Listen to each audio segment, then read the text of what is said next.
Doctor صاحب جب کوئی مسلمان فوت ہو جائے تو اس کے لواحقین سے تعزیت کا حکم ہے اور تعزیت کی جاتی ہے الحمدللہ، لیکن تعزیت کا کیا کوئی وقت بھی مقرر ہے کہ اتنے دنوں تک تعزیت ہو سکتی ہے اور اس کے بعد تعزیت نہیں کر سکتے، یا کبھی ایسے ہوتا ہے کہ آدمی سفر میں ہے اور ملاقات نہیں ہو سکی، جب واپس آئے مہینے کے بعد 2 مہینے کے بعد تو پھر بھی اس کے لواحقین سے تعزیت کی جا سکتی ہے؟ الحمدللہ والصلاة والسلام علی رسول اللہ، اما بعد۔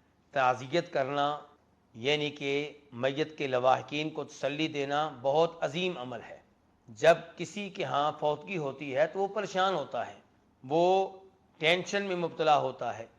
آپ کے جانے سے اسے حوصلہ ملتا ہے، اسے احساس ہوتا ہے کہ میرے ساتھ ہمدردی کرنے والے، میرا ساتھ دینے والے لوگ موجود ہیں، میں تنہا نہیں ہوں۔ دوسرے نمبر پہ آپ کو موقع ملتا ہے کہ آپ اس کو صبر کی تلقین کرتے ہیں، آپ اسے وعظ و نصیحت کرتے ہیں، اور تیسرے نمبر پہ اسی مناسبت سے آپ میت کو دعائیں دیتے ہیں کہ اللہ تعالیٰ آپ کی میت کی مغفرت فرمائے، اللہ اسے جنت میں جگہ دے، اللہ اسے عذاب قبر سے محفوظ رکھے۔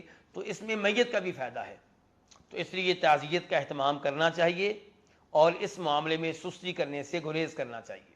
جہاں تک تعلق ہے اس سوال کا کہ تعزیت کی مدت کتنی ہے، تو بہت سے علماء کرام کا یہ موقف ہے کہ تعزیت کی مدت 3 دن ہے۔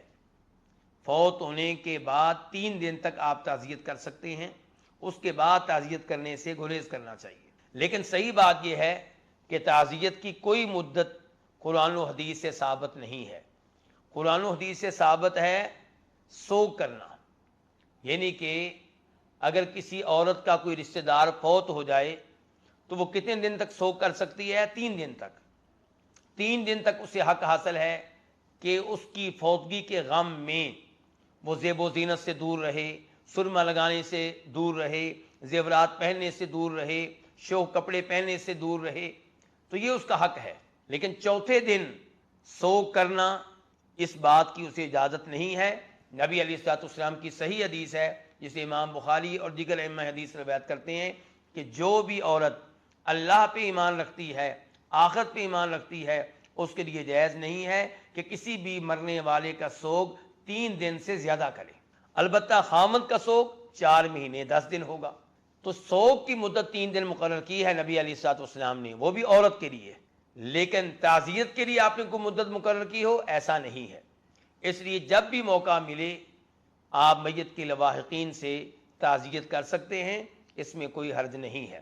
یہاں پہ میں یہ گزارش کر دوں کہ تعزیت کے لیے جب آپ جائیں گے تو کیا آپ وہاں پہ ہاتھ اٹھا کے اجتماعی طور پہ دعا کریں گے؟ تو گزارش یہ ہے کہ ہاتھ اٹھا کر اجتماعی طور پہ دعا کرنا، جسے ہمارے ہاں کیا کہتے ہیں، فاتحہ کرنا، یہ چیز قرآن و حدیث سے ثابت نہیں ہے، یہ چیز صحابہ کرام رضوان اللہ علیہم اجمعین سے ثابت نہیں ہے۔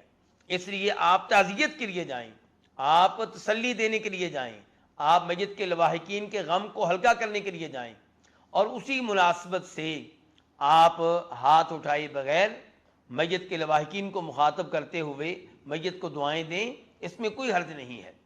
لیکن سب لوگوں کا اجتماعی طور پہ ہاتھ اٹھا لینا، فاتحہ خوانی کرنا، یہ چیز دین میں اضافہ ہے، اور دین میں کسی قسم کا اضافہ کرنے سے گریز کرنا چاہیے۔ واللہ تعالی اعلم۔